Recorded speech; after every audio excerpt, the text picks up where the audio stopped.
manejar. Si hay algo que ustedes tienen que aprender a manejar es cardio, hipertensión, síndrome coronario arterial con mínimo. De ahí obviamente vamos a hacer un par de cositas y de manejar un par de cosas.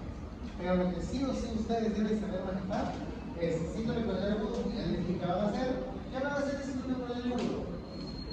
Si le dieron síndrome coronario agudo, ¿qué le van a dar al paciente? 3.000, 4.000, 4.000. Así como esas cosas, igualito tienen que saber con unos datos. Si no, que aquí hay hipertensión arterial, tienen que memorizar más fármacos porque yo no sé dónde van a ir a trabajar. Si trabajan en el MIC, si trabajan en mi salud, hay medicamentos que, por lo menos que son una lista de como 10, se la voy a pasar al delegado, tienen que saber, tienen que aprenderse. Reitero, porque ustedes van a manejar eso. Igual el endocrino, diabetes mellitus, que tienen que saber manejar lo básico de diabetes. De gastro, lo básico de gastritis. De mato, lo básico para una anemia, para una planetopenia, y cómo lo van a ayudar. Entonces no se les pide que aprendan, que sean unos super cardiólogos, sino lo básico. Entonces para hipertensión no podemos comenzar si no sabemos fisiología. Hay que recordar que presión arterial incide de dos variables: gasto cardíaco y resistencia vascular periférica. Pero este gasto cardíaco de aquí se puede dividir en dos: uno es sistólico, frecuencia cardíaca, y en, bueno, la resistencia vascular periférica que abajo. Entonces, cuando yo tengo uno de estos tres, va a aparecer la hipertensión arterial. Por ejemplo, si yo soy un paciente que veo aquí en el norte del Perú, que todos los días come su pescadito salado, en la noche me voy antes de dormir y como mi palta con sal, encima los fines de semana le vendo mis chilitos con los amigos. Entonces, es por eso que aquí en el norte tenemos una alta prevalencia de hipertensión arterial. Y es por el elevado consumo de sal, que ¿qué es lo que termina originando? Un aumento del volumen sistólico. ¿Qué pasa con un paciente que vive muy estresado? Un abogado, por ejemplo, que vive estresado pensando en los casos que pierde un baño. Un jefe de servicio de emergencia que me lo ha hablado con la llamada. También. ¿Eso qué va a hacer? El estrés, subir la frecuencia cardíaca. Si sube la frecuencia cardíaca, el paciente puede ser hipertensión arterial. Y en los ancianos, el aumento de la resistencia vascular periférica. ¿Por qué? Porque en los ancianos pues, se va a desarrollar lo que se llama rigidez arterial. Hay una calcificación de las paredes arteriales y por ende no subir la presión arterial. Entonces, esos son los factores que yo debo ver cuando yo voy a evaluar a un paciente con hipertensión arterial. Pero antes hay que saber qué es hipertensión arterial. Hipertensión arterial, chicos, es por eso que ustedes ven que cada vez no hay un valor específico hasta ahora, porque eso va cambiando día a día.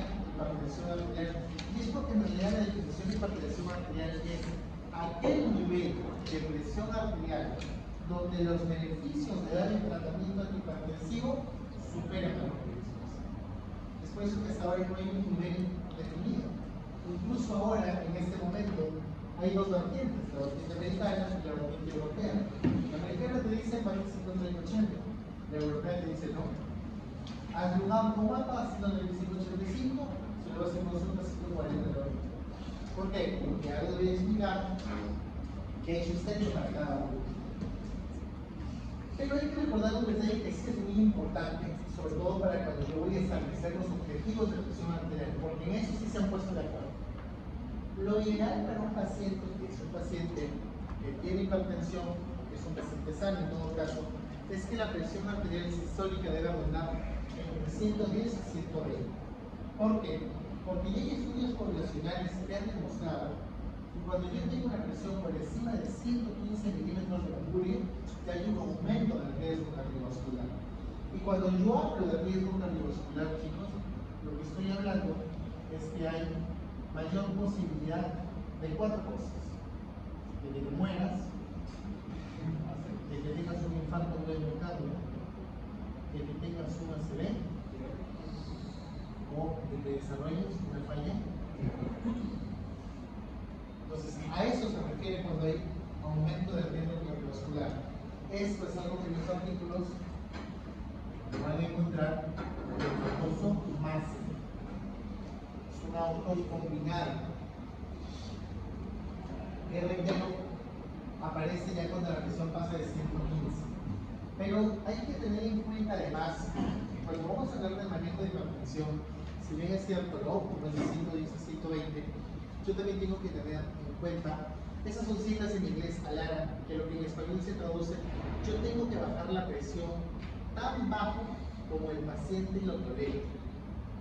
Si mi paciente no tolera bajar mucho la presión, es como un ejemplo, ustedes tienen un paciente que les dice, doctor, si usted a mí me baja la presión más de 130, yo me siento mareado.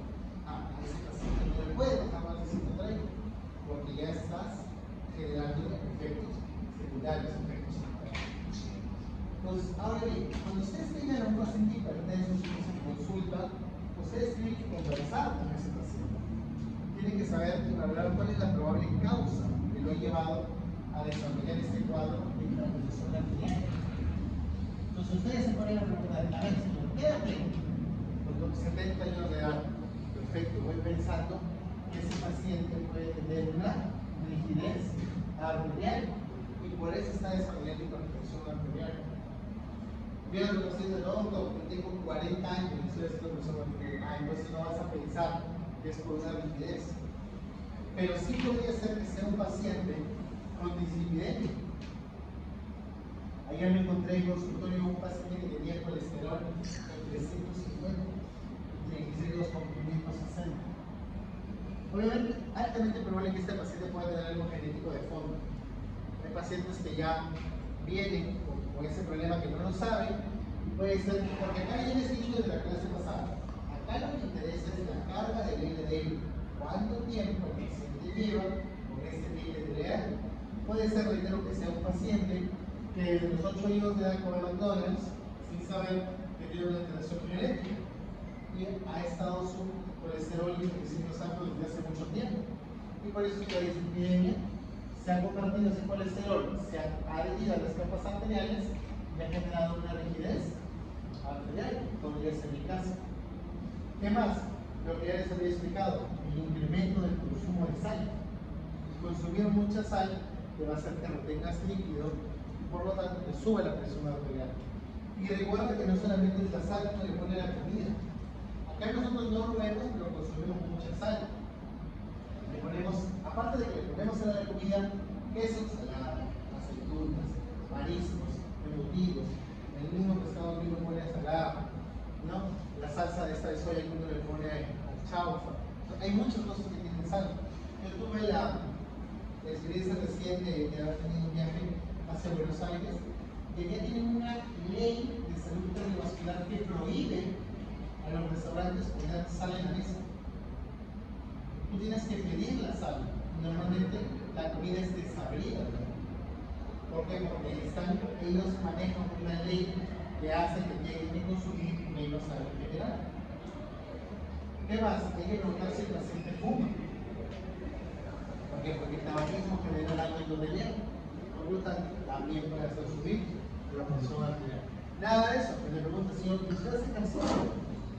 Si es un paciente sedentario, es un paciente con más tendencia a la taquicardia, por lo tanto también puede ser un riesgo para el desarrollo de hipertensión.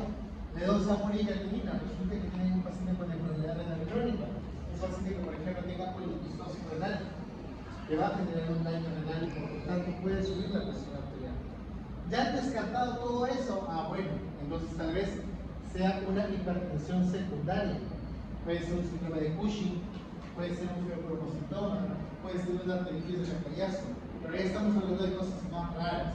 Lo habitual es que siempre se enfoquen en todo esto. Si el paciente no tiene nada de esto, comienzan a buscar cosas raras. Le piden un Doppler de arteria renal para descartar que no tiene estenosis de la arteria renal, le dosan catecolaminas en sangre, le dosan cortisol. Todo sigue saliendo normal, perfecto. Un ecocardiograma normal. Una vez que ya descartaron todo, señor, ¿sabe qué? Está muy estresado. La esposa, el trabajo, los hijos, ¿qué será?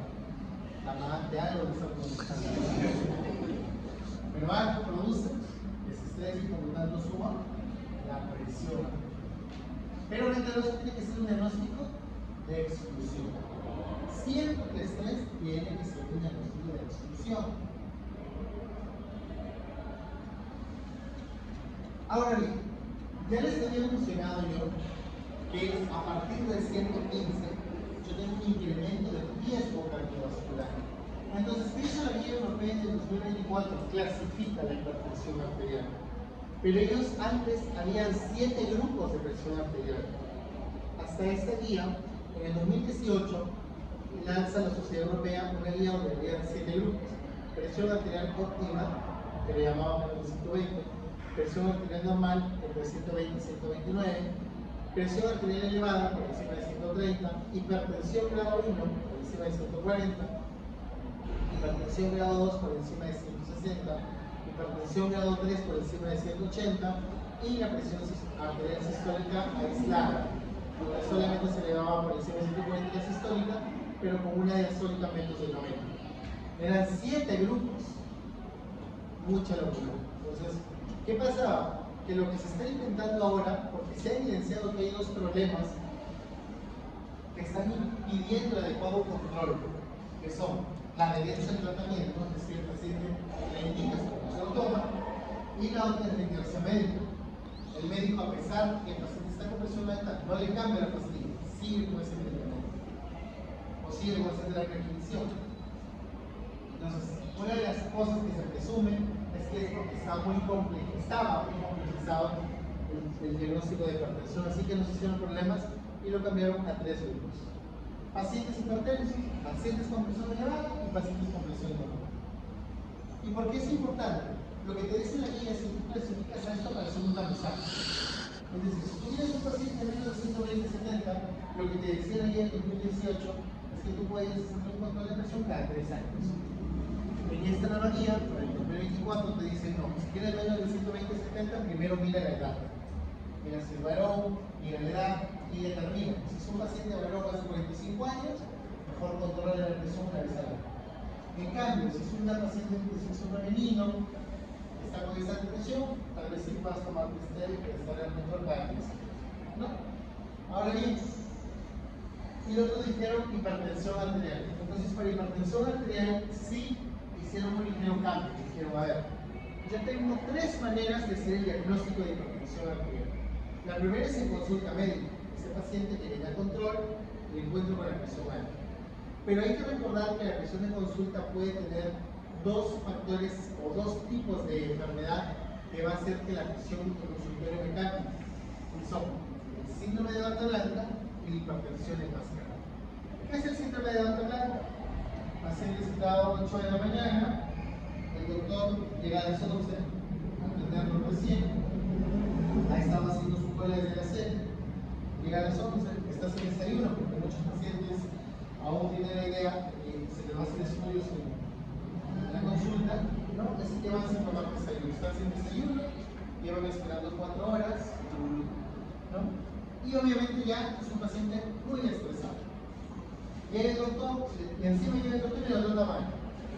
Le toma la presión, 180 sobre 100. Eso no es hipertensión. ¿Por qué? Porque hay factores que pueden haber contribuido a que la presión salga elevada. Entonces, es por eso que uno no puede quedarse con una sola toma, porque puede haber síndrome de bata blanca, que es aquel en el cual el paciente se le sube la presión cuando está en consulta. Pero tú le pides un automonitoreo y dices, señor, ¿sabe qué? Tómese la presión en casa, o vaya al centro de salud y que le tome la presión todos los días. Y le hacen eso y en ese automonitoreo sale normal. Entonces tú te quedas con el automonitoreo, no te quedas con la presión de consulta, con la primera, ¿no? O puede ser otro caso, el paciente llega a la consulta, tú le tomas la presión, señor, ¿sabe qué? Yo acá lo encuentro 120-70. Doctor, pero yo en las noches hago presión alta. Y es un paciente gordito, con un IMC de 35, y le preguntas a la esposa, señora, ¿y luego es su esposa? Uy, doctor, como no me he dejado.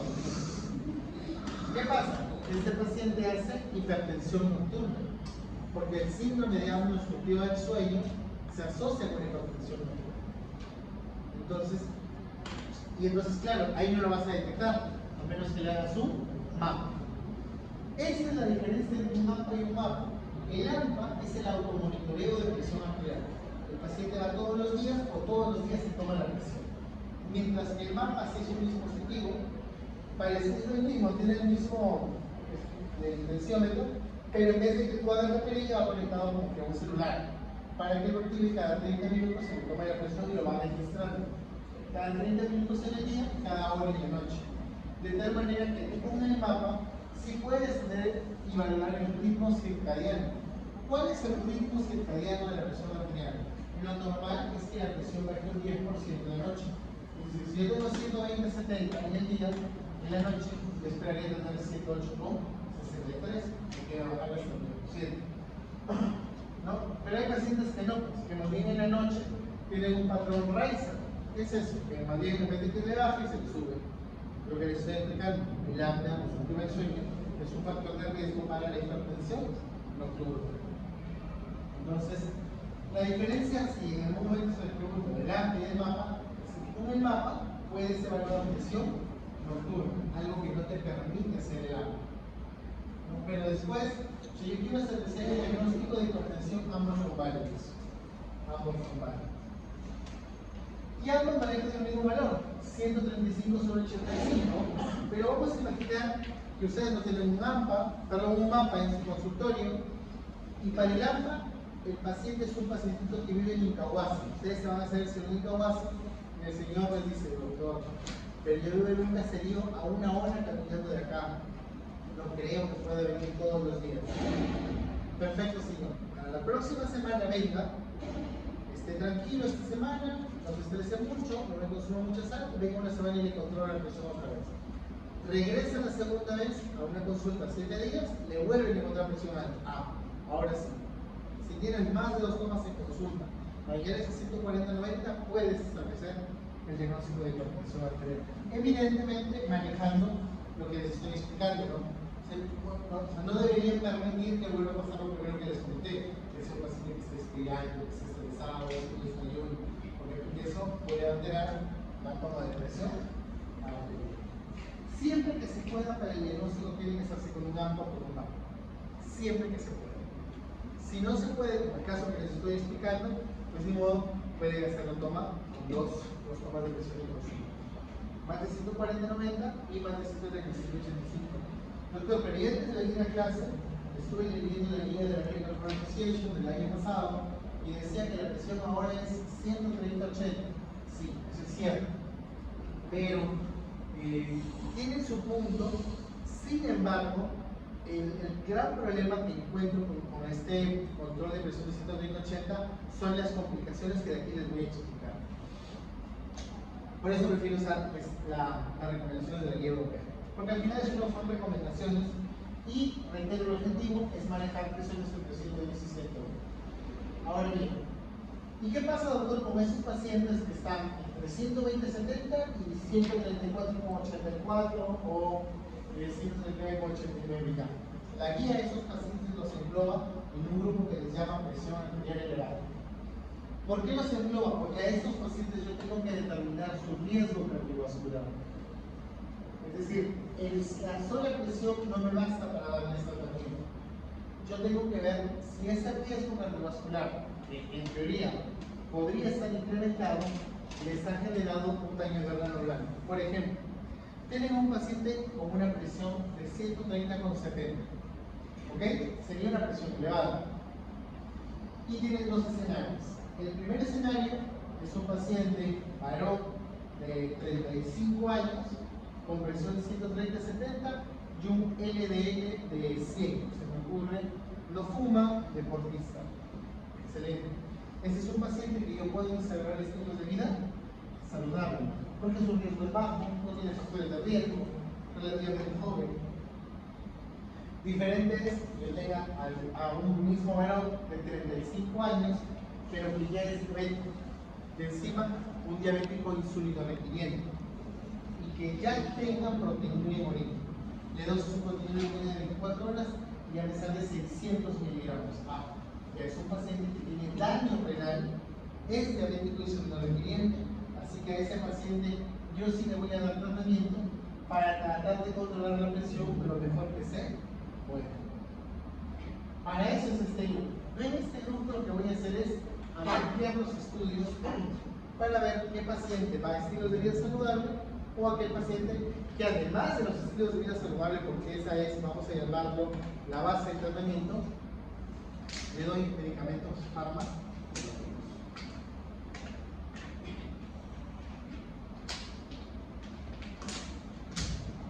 Ahora bien, ¿qué sucede entonces? Como yo les había mencionado, hay diferencias, porque al final lo que uno busca es dar tratamiento, pero que el beneficio supere al riesgo. Para eso hay un estudio muy famoso que es el estudio Spring, que fue publicado en el 2022. ¿Qué te dice el estudio Spring? Ellos hicieron un seguimiento por más de 2 años a 2 grupos de pacientes. A un grupo lo manejaron con presiones por debajo de 120 y a otro grupo lo manejaron con presiones por debajo de 140. ¿Qué encontraron? Que efectivamente, si yo tengo presiones menos de 120, yo voy a disminuir el riesgo de más, o sea, de mortalidad, de ACV, de infarto, de falla cardíaca. ¿Pero a expensas de qué? De aumentar efectos secundarios, de aumentar efectos adversos. Los pacientes tuvieron más riesgo de lesión renal aguda, más riesgo de hipotensión, más riesgo de hospitalizaciones, más riesgo de hiperandremia. Pero evidentemente, menos riesgo de complicaciones cardiovasculares. Entonces, al final, si bien es cierto, si yo comparo un grupo y otro grupo, el de menos de 140, si bien es cierto, yo voy a tener más riesgo de masa, pero no voy a estar exento de efectos secundarios. Entonces, uno siempre tiene que ser cauto, y reitero, cada paciente es individual. Hay pacientes que van a requerir bajarle más la presión, sí, por ejemplo, pacientes diabéticos renales. Los pacientes que son diabéticos, que además tienen una enfermedad renal crónica, por ejemplo, deberían manejar presiones promedio de 125/75 o menos. A diferencia, pues, de un paciente que solo tiene un LDL incrementado. Aunque claro, si el paciente lo tolera, yo debería bajarle más. Pero como ven, hay un sustento para cada uno de las 2 guías de los valores, pero que finalmente, reitero, el objetivo de dar el tratamiento hipertensivo y el objetivo de todos debería ser manejar presiones entre 110 a 120. Ahora bien, entonces yo tengo 3 escenarios cuando yo voy a manejar mi presión arterial.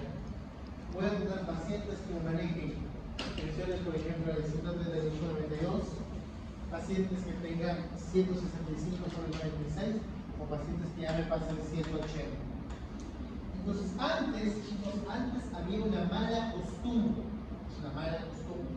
de que yo, por ejemplo, me venía este paciente, ¿ya? Y yo le iniciaba los sartán.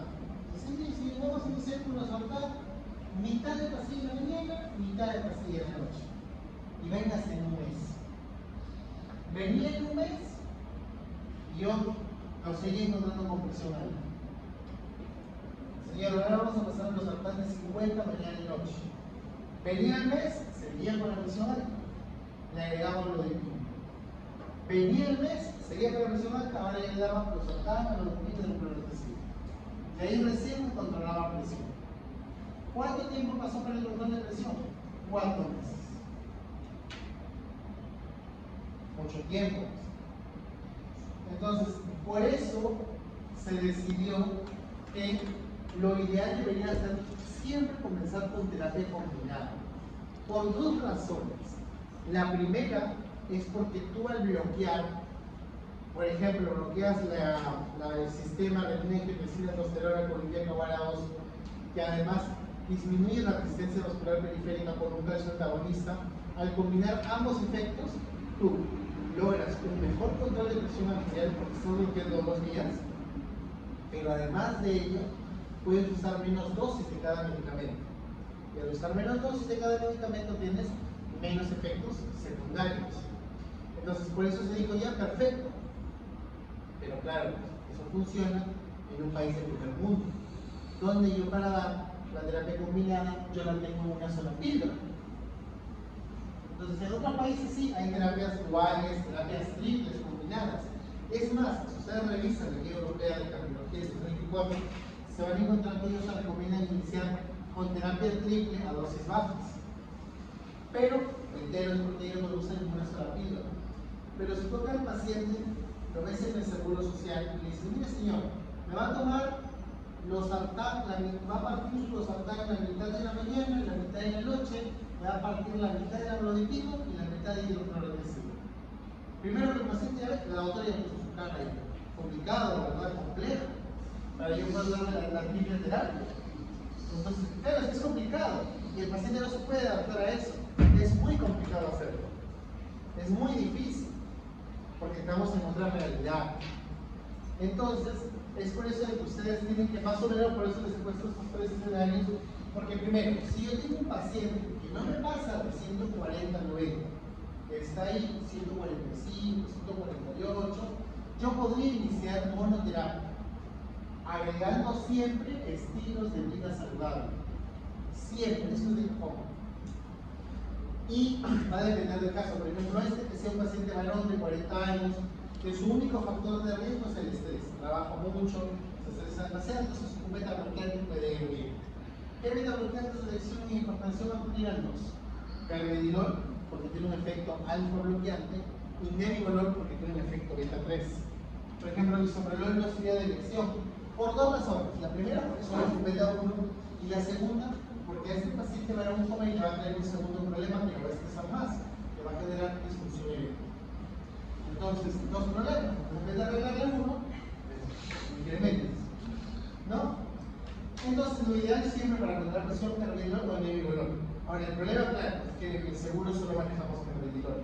El nebivolol, si es un medicamento que de momento no lo tenemos en el seguro, y por lo tanto el paciente tendría que comprar. Ese sería el problema. Ahora bien, pero los estilos de vida saludable no hay ningún problema, eso no lo compra nadie, eso lo puede comprar tú. Entonces le dice, mire señor, y siempre, estas recomendaciones deberían quedarle para que siempre se los digan a sus pacientes. Primero, debe consumir menos de 2 gramos de sal al día. ¿Cuánto es eso para que el paciente les entienda? Menos de la tercera parte de una cucharadita para endulzar el café.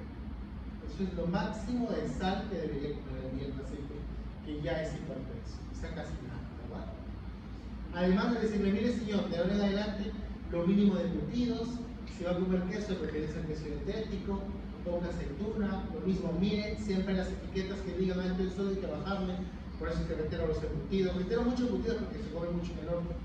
El atún, por ejemplo, van a ver la etiquetaza que dice alto en sodio, la salsa de soya, mariscos, pescado salado. Entonces dice, doctor, ¿y puede comer? Es lo primero que le dice. Pero le dice, bueno señor, imagínate, tiene su desayuno, que ya si va a comer queso, no me coma aceitunas, pues no trate de medir, ¿no? Si es un paciente que es obeso, hay que invitarlo a bajar el peso, ¿no? La pérdida de peso se asocia con la reducción de presión arterial y control también de glicemias. El ejercicio, lo ideal es que sean 150 minutos a la semana, 30 minutos todos los días o 1 hora de un día. El tabaco se lo quita.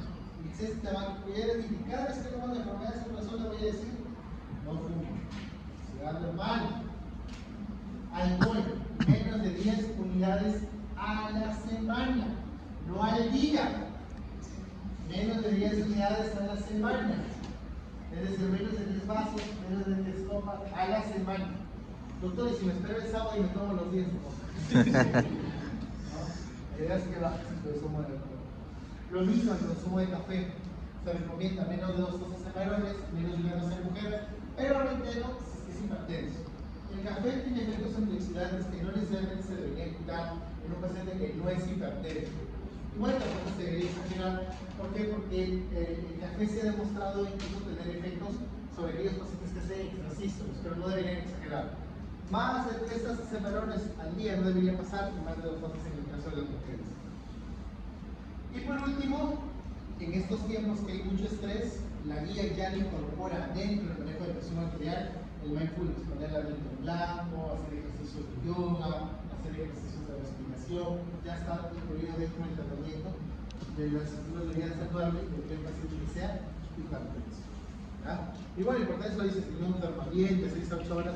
Es más, les diré, una de las cosas que siempre les pregunto a los pacientes es ¿qué tal duermen por las noches? Si el paciente no me duerme bien, lo primero que hago es darle consuelo. Le cambio la terapia y le doy la consulta. Les aseguro que el paciente viene primero, contento porque no dormí bien, y segundo, que el paciente ya viene con un mejor control. Ahora, claro, cuando llegue el psiquiatría le van a decir que la resolana no debe decir que eso sí es cierto. Actualmente hay otros medicamentos como la sopiplona que puede generarte un mejor efecto para dormir, pero como yo no soy psiquiatra, yo tengo que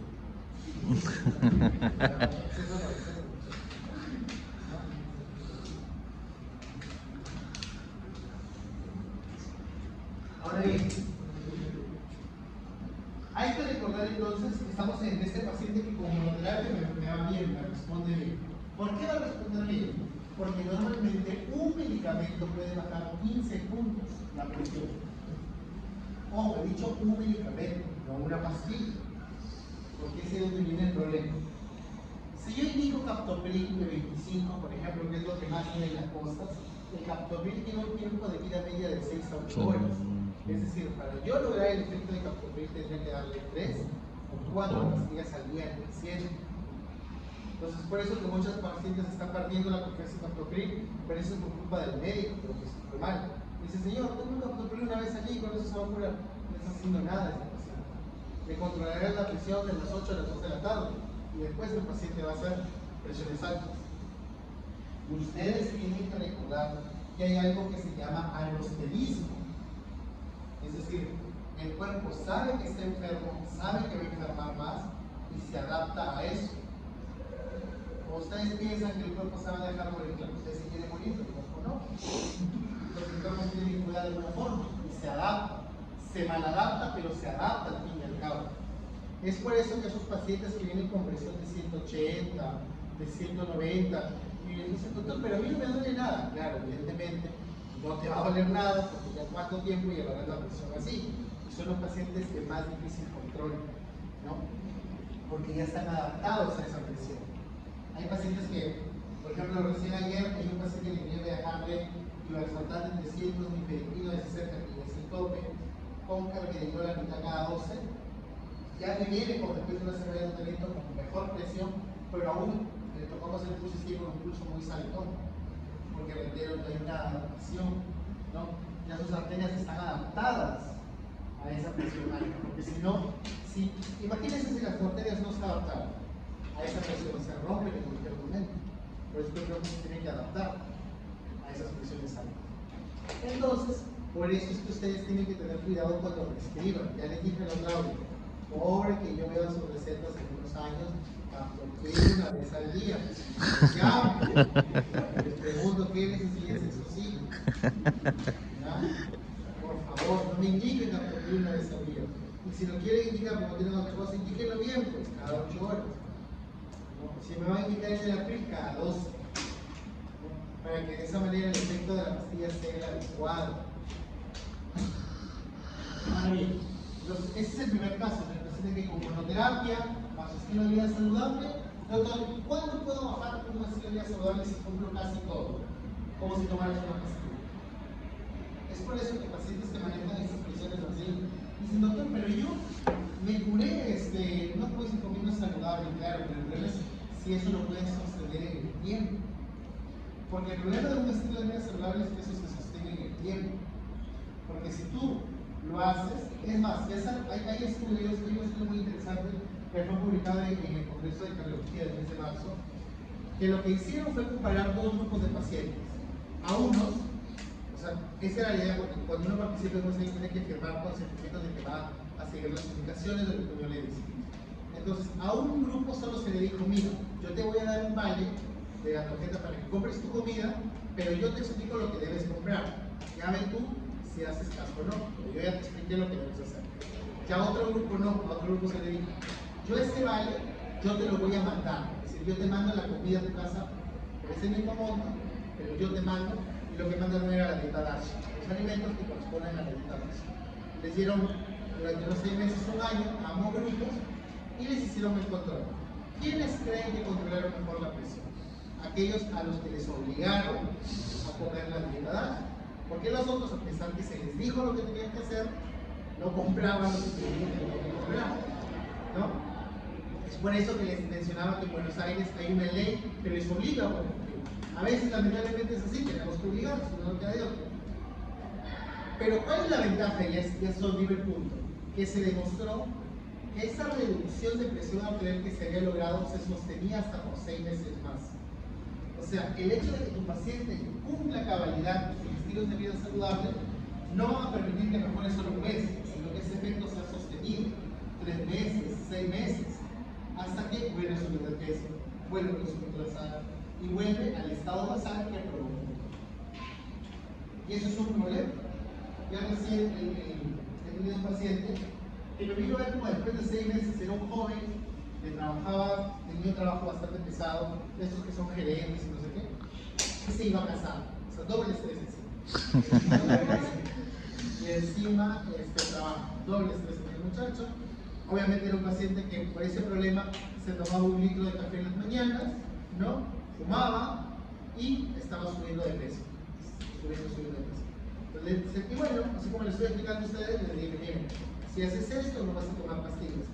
El primer mes, llega el mes del control, excelente, ya había menos estrés porque ya faltaba poco para la boda, todo estaba listo, había bajado de peso, había hecho todo y ya la presión estaba excelente. Genial, pasaron 6 meses, recién en reviso hace como 2 semanas, otra vez con crisis hipertensivas. Ya ahí la esposa la pelea. Doctor, pero otra vez está tomando su litro de café, otra vez después del fulmito se va al full vaso, otra vez está fumando. ¿Cuál es el problema? Que ahora sí hay que iniciar el tratamiento de la presión. Porque ya me estaba haciendo presiones de 160. Obviamente con esas presiones ya no podía solamente asegurar, porque es, como les digo, eso baja en 15 puntos. Así yo le bajé solo con estilo de vida saludable, me iba a asegurar hasta 145. Ya no iba a tener el margen de seguridad que tenía en un inicio. Entonces ya está con su tratamiento hipertensivo y lo voy a volver a ver en un mes, a ver si esta vez se cuidó o si siguió. Entonces, siempre recuerden eso. Y el paciente le va a decir al doctor, pero yo me siento bien, ¿por qué tengo que seguirme cuidando? ¿Qué es el problema? El problema es mantenerlo, sostenerlo en el tiempo, es muy difícil. Menos si hubiese enfriado. Si hubiese dicho que lo hubiese enfriado, entonces, vamos a un ejemplo, ¿verdad? Un paciente que le tiene 265/96, tiene 50 años de edad, tiene síndrome metabólico y cambia la figura. ¿Por qué? Porque con esa presión, ¿cuánto yo debería bajarme si quiero llegar a 690? Por lo menos unos 45 puntos. Entonces, si yo le aseguro mis estilos de vida saludables, bajaré 15, como ya les dije, combinando todo. Pero va a seguir faltando 30. Y es por eso que un solo fármaco no va a ser suficiente. ¿Qué tengo que hacer ahora? Terapia combinada. Y la terapia combinada te va a recomendar la guía, es la A, la C y la D. Jeta o la 2, calcio antagonista y diuréticos. Doctor, y los beta-bloqueantes sí, pero para casos muy puntuales, arritmias, infartos o el estrés que les mencioné. Lo ideal casi siempre es que ustedes tengan un Jeta o la 2 de base. Ese debe ser su pilar de ustedes. Y al ANA 2 agreguen un calcio antagonista o un diurético. ¿Ya? A ver, bien.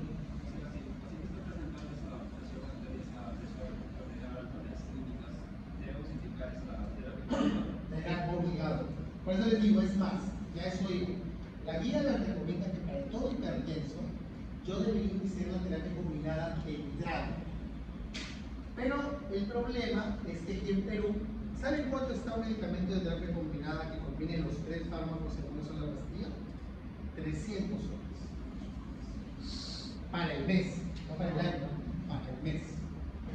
Y en Italia, porque tengo un paciente que lo compra allá, lo consigues a 5 euros.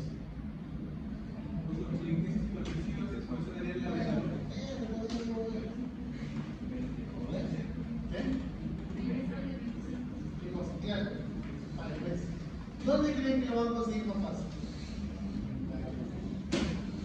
Claro, por eso la guía lo va a recomendar. Pues nosotros no. ¿Por qué? Porque lo que ya les he explicado, pues tienes que tomar muchas pastillas para alcanzar el objetivo. Entonces, ¿cuál es lo que yo recomiendo cuando ustedes tengan que usar terapia combinada? Usen medicamentos que tengan un efecto de 12 o de 24 horas, para que tengas que dar menos pastillas. Porque imagínate que le das un captopril Ya en el captopril tienes que darle de 25 a 3 pastillas. Eliges el nifedipino de 10, tienes que darle 3. Llevas 100. Y encima le das clorpromazina, llevas 8. Y solo para una enfermedad. Ya no les damos el paciente hipertenso, Carlos es diabético, no duerme bien, y encima es un abuelito con artrosis que toma su paracetamol, o que tiene una neuropatía diabética tomando gabapentina. Entonces, ya la polifarmacia es un problema. Entonces, por eso siempre opten por aquellos medicamentos que tengan que usar menos pastillas, que usan cada 12 o cada 24. Por eso, personalmente, antes de captopril usen el enalapril. ¿Por qué el enalapril lo usan cada 12? Ahora, el problema con los yecas, con el enalapril y el captopril es la tos, ¿no? Que genera. Es que en realidad es la primera causa para que el paciente lo suspenda o lo pida que lo cambies, ¿no? Y ahí pues tienen los que más se usan, pues el irbesartán, el losartán, el valsartán, y uno que se usa actualmente mucho que es el olmesartán, que es Spartiche, que tenemos en los centros de salud, es ibersartán, losartán y ibersartán, aunque probablemente en sus postes cuando lleguen al centro se lo van a tener losartán, que aprenden a la clínica.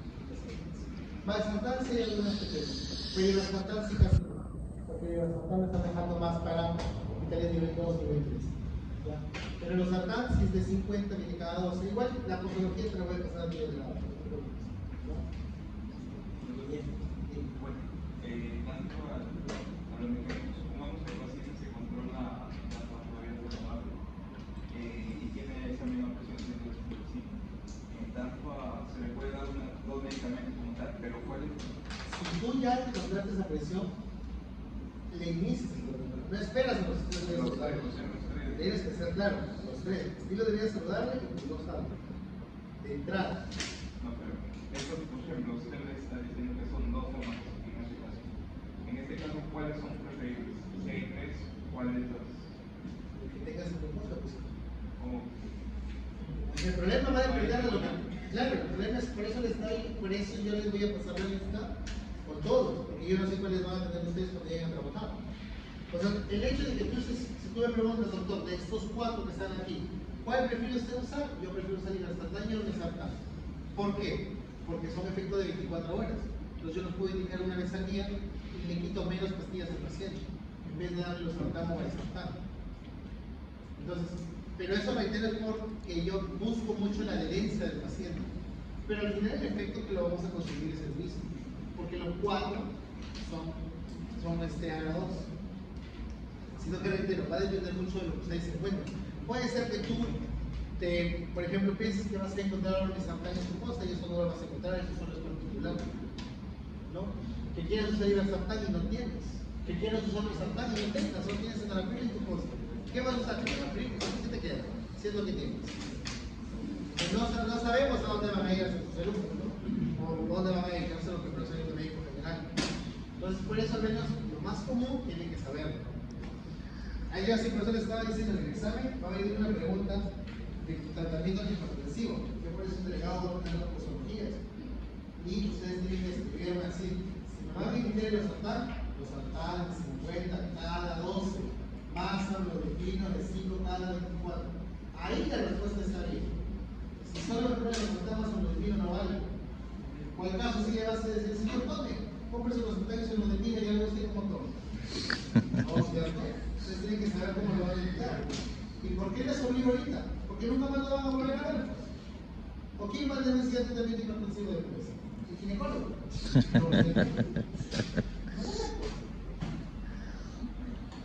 Ya. Entonces, a lo que iba. La combinación va a depender mucho también del tipo de paciente y de las contraindicaciones o efectos secundarios que tengan para el paciente. Por eso es que cuando ustedes lean, por favor, la pregunta. El ciclo pasado, ¿qué les puse? Creo que les puse paciente intolerante a los ARA2 y ibersartán.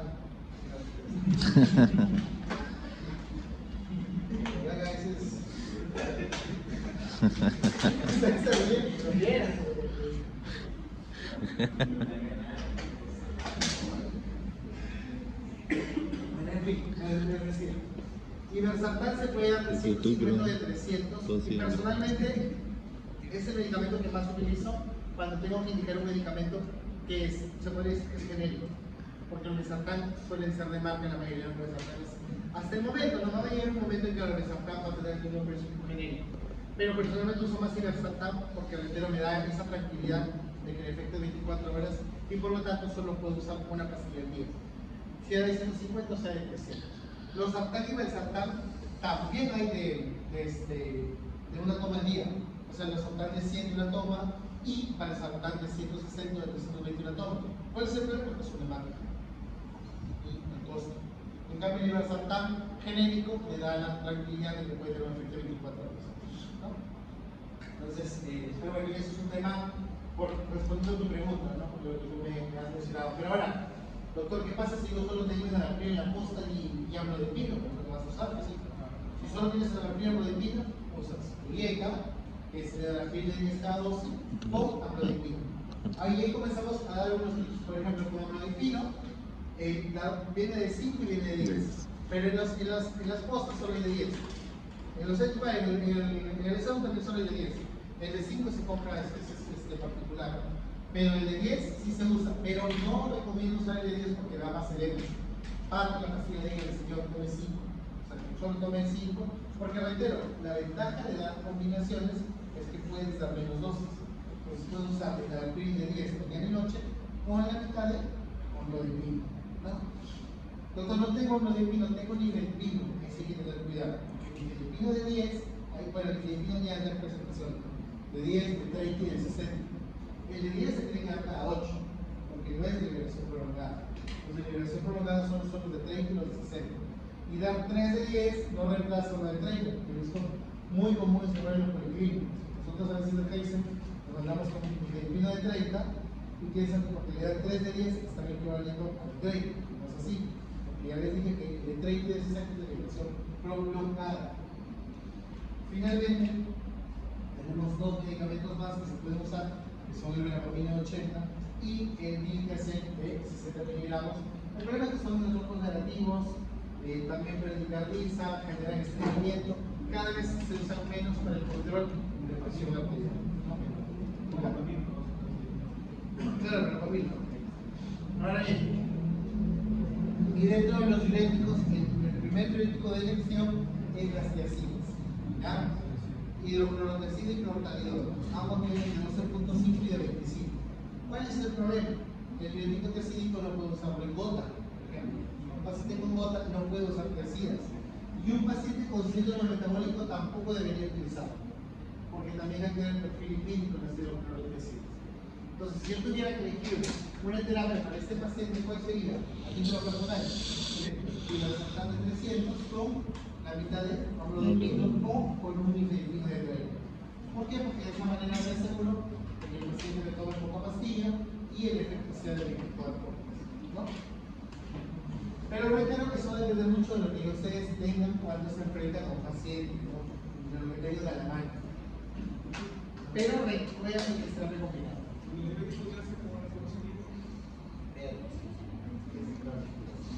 Ya, entonces, les decía, los diuréticos tiacídicos son de elección, pero los diuréticos tanto de ASA como los ahorradores de potasio tienen indicaciones específicas. Los diuréticos de ASA de preferencia deben usarse cuando hay una tasa de filtración glomerular menos de 60. Esa es la recomendación que se da. Y los diuréticos ahorradores de potasio en dos situaciones. La primera, cuando tengo una falla cardíaca con fiebre reducida asociada. Y la segunda, cuando tengo una hipertensión refractaria. ¿A qué le llaman hipertensión refractaria? Aquella hipertensión en la cual tomas 3 fármacos o más y no controlas presión. Pero tienes que asegurarte que los tomes. Porque ahí viene la adherencia. Imagínense que ustedes tienen la mala suerte de llegar a la muestra y solo tienen la prilina de 10, perdón, tienen un solo captopril. ¿Ya? Le dan la dosis tope, que son 150 de captopril, o sea, le dan 2 captopril cada 8, le dan 3 nifedipino de 10, le dan 3 nifedipinos de 10, vamos a asumir que el paciente lo cumple, ¿ya? Y una hidroclorotiazida. Toma 10 pastillas para controlar la presión. ¿Ya? Estamos asumiendo. Y viene el mes y le dice, doctor, no controlo la presión. ¿Qué es lo primero que ustedes pensarían? que no lo toma, pues. Le estás dando 10 pastillas. Y el paciente no piensa que tú le das 3 fármacos. El paciente dice, doctor, me da 10 pastillas. Porque así piensa el paciente, y no le vas a poder explicarle, no, señor, es que la farmacocinética. Si no le van a decir eso, ustedes ya los quiero ver en mi segundo. Para hacerle entender al abuelito que tiene que tomar su pastilla. Obvio, no le van a explicar eso, pues. Ahí que tendrían que ser mejor. Ver la manera que le trasladen otra cosa, pues decirle, miren, ¿saben qué? O referirlo, ¿no? Por último. Si yo saben que lo voy a referir a, no sé, al cardiólogo, para que vaya para que. Y ahí sí, pues, se le pueda dar una terapia, el paciente se ajuste. ¿No? Porque imagínense, no va a tomar muchas pastillas, pues. Y si encima es diabético, es más cosas, termina tomando 15, 20 pastillas. Aunque sea abuelitos que sí lo cumplen, pero no es lo adecuado. ¿Ya? Finalmente vamos al último grupo. No tenemos este paciente. Un paciente que ahora me llega con 188-114. ¿Ya? ¿Qué pasa con este paciente? Al empezar, este es un paciente que ya para mí debe significar peligro, porque es un paciente que entra en el grupo de la crisis hipertensiva. O sea, ya esos valores por encima de 180-110, lo que antes se catalogaba como una hipertensión tipo 3, ya pueden generar daño de arterial. Entonces, ¿qué pasaba? Que nosotros somos muy frente a lo que la hipertensión. Yo creo que lo que pasa es que somos muy confiados. O sea, pensamos, es 145, es un 50 segundos, no va a ser una que nos cuide, que nos haga controlado mejor la presión. ¿No? Porque en realidad, más común que un infarto es un ACV, por una mal control de presión arterial. ¿Ya? Entonces, ¿qué dijo la APA nuevamente en el 2024? Pucha, estos médicos hijos se no me tratan de pacientes. Y por último, se confunden qué es urgencia y qué es emergencia. Entonces, ¿qué hicieron? Cambiaron el nombre. Entonces, que ahora se le llama PA marcadamente elevada. A lo que antes era urgencia, ahora se le llama PA marcadamente elevada, que va a depender de si es sintomática o asintomática, ¿no? Si hay náuseas, si hay dolor de cabeza, que suele ser la clínica más común. Y a la emergencia, la sigue llamando como emergencia porque eso es lo que es, ya que en toda emergencia, para que sea emergencia, tiene que haber un daño de órgano blanco. ¿Qué es un órgano blanco? ¿Qué es blanco? Bueno, con mayor obligación. ¿Qué significa que es un órgano diana? Se llama diana. ¿Cómo?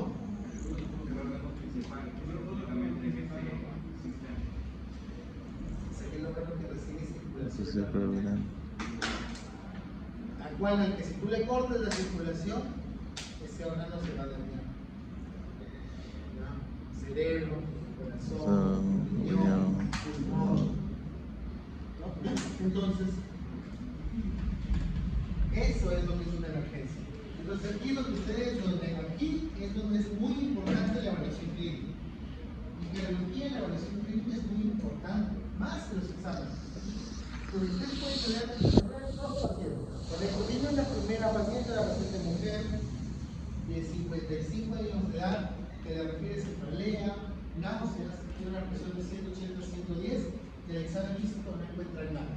¿Eso qué sería? Una urgencia. Pero viene la misma paciente con una cefalea, náuseas, vómitos, le hacen examen físico y rigidez de glúteo.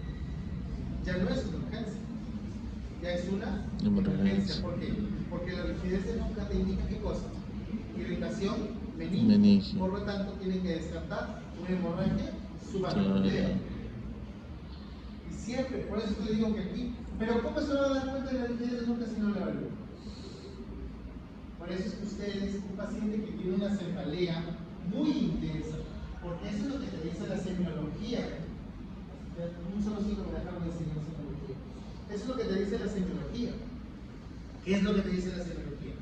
Que la cefalea es el dolor más intenso que el paciente ha tenido. Y obviamente nadie va a saber cuál es el dolor más intenso si no vive para contarlo. Pero el paciente solamente dice: doctor, nunca me abrió la cabeza. Pero muchos hipertensos llegan así, llegan con mucho dolor de cabeza. Por eso el examen físico acá prima, es muy importante. Se imaginen, viene el paciente con un dolor de cabeza, le hacen Kerner, le hacen broncistis, y ambos son positivos, de modo, ¿no? Es un paciente que tiene una hemorragia suprarrenal y la única manera de descartar es con una tomografía cerebral. Otro ejemplo, viene un paciente, varón, 60 años de edad, que viene disnéico, lo viene afectado, frecuencia respiratoria 30 respiraciones por minuto, pero le colocan el cetológico el 98%. Solamente con nosotros. Pero viene otro paciente, igualito, varón, 62 años, frecuencia respiratoria 30, satura 84, tiene un esputo asalmonado. ¿Qué es eso? Medio agudo de pulmón. ¿Correcto? Viene un paciente que le dice, ¿sabe qué, doctor? Le duele el pecho, tengo un dolor horrible de pecho. ¿Cómo siente, doctor? ¿Cómo siente ese dolor? Siento que me siento tumbada en el pecho.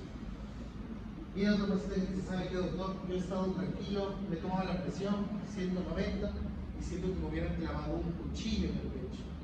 Cuidado, dolor laceral, una inyección de aorta puede ser riesgoso. Entonces, aquí la semiología juega un papel muy importante, la semiología y el examen físico. Si tienen dudas de exámenes básicos, un electro, una radiografía de tórax, recuerden que en la radiografía de tórax puedo ver un patrón de alas de mariposa, en el caso de la boda de pulmón, puedo ver un IST elevado si hay un infarto en curso. Recuerden que el infarto también puede ser como parte de una emergencia hipertensiva. ¿Y por qué es importante saber si es urgencia o si es emergencia? Por el tratamiento. Porque en la urgencia yo puedo dar un tratamiento oral y puedo darle chance de tratarlo si quiero hasta 24 horas. En cambio, en la emergencia no. En 2 horas al menos debería garantizar un control del 25% de esa persona, de esa elevación que tiene el paciente. Entonces, en una urgencia, ¿qué es lo primero que deben hacer? Controlar el dolor, porque ya les dije que el paciente tiene controlado, para que se acabó en un gramo. Deben controlar la ansiedad, le dan un alprazolam y le dan su captopril. Doctor, ¿y por qué captopril? Porque captopril ya les dije que tiene un tiempo de vida medio de 6 a 8 horas. Entonces imaginemos acá viene su compañero, de la morada de terminó. Viene con ustedes, están ustedes haciendo su práctica, pero están nada. 170 a 100 de presión. Y ustedes dicen, uy, no, mi compañero, yo sí quiero que se gradúe. Ah, le agarran y le dan su nifedipino de 30. A las 20 minutos llega el enamorado, no era mentira, vamos a seguir. Le controla la presión, 70-40. Y encima, ¿cuánto demora el nifedipino? 24 horas. En esas 24 horas, lesión renal aguda. Que termina en diálisis. Bueno, es exageración.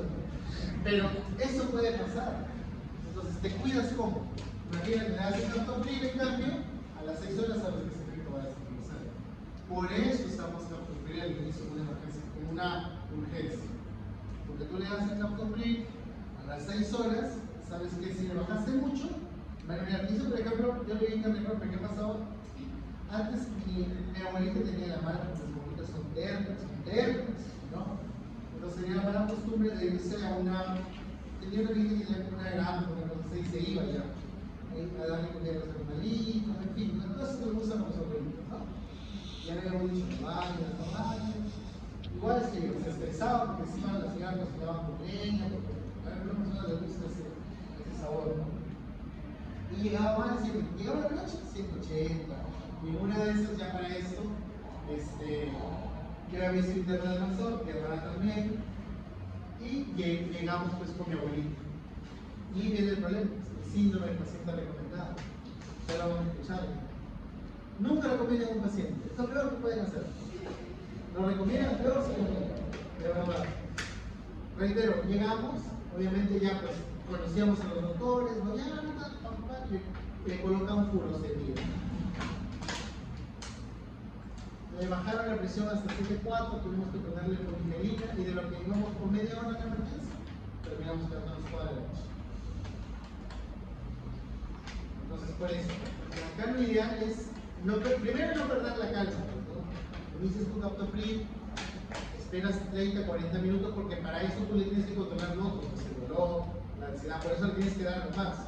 Por eso solo no le des captopril, porque si vas a esperar que le baje la presión, el dolor de cabeza va a seguir ahí. Y entonces es un círculo vicioso. Más dolor, más presión.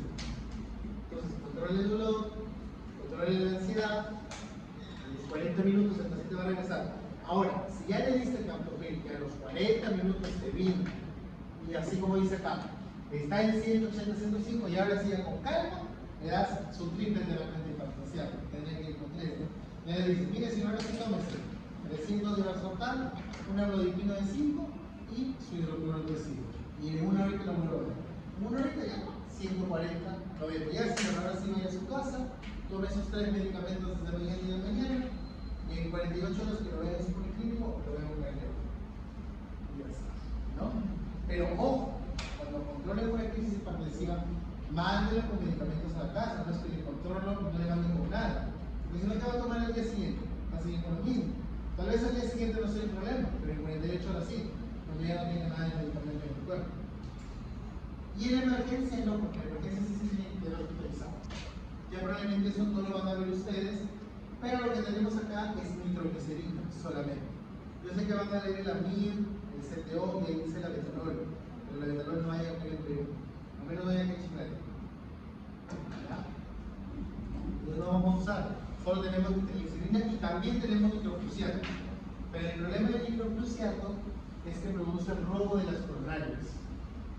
Produce el robo de las coronarias, le quita flujo, puede eliminar un infarto. Eso se utiliza en unidades de cuidados intensivos, preferentemente. ¿Ya? Si quieres saber la dosis por cultura general, es nitroglicerina de 50 miligramos que se diluye en 2 al 5%, no 116. Cada ampolla de nitroglicerina viene de 25 y por lo tanto tendría que usarse 2. ¿Ya? ¿Todo claro hasta ahí? Doctor, una consulta. Con respecto al captopril, o sea, he escuchado que también lo usan. ¿Cuál es la indicación adecuada? ¿Vía oral? Igual o vía oral. Claro. No hay diferencia. Puedes usarlo de las dos maneras. El único problema es que cuando lo haces sublingual, en algunos pacientes que tienen irritabilidad de la zona. Como que lo quemen, como que es un poquito de paladar. Entonces, le puedes dar vía oral y no hay ningún problema. El efecto va a ser igual. Lo puedes dar vía oral. No hay problema. Por si acaso. Doctor, ¿la urgencia sí o sí? ¿La mención? Sí.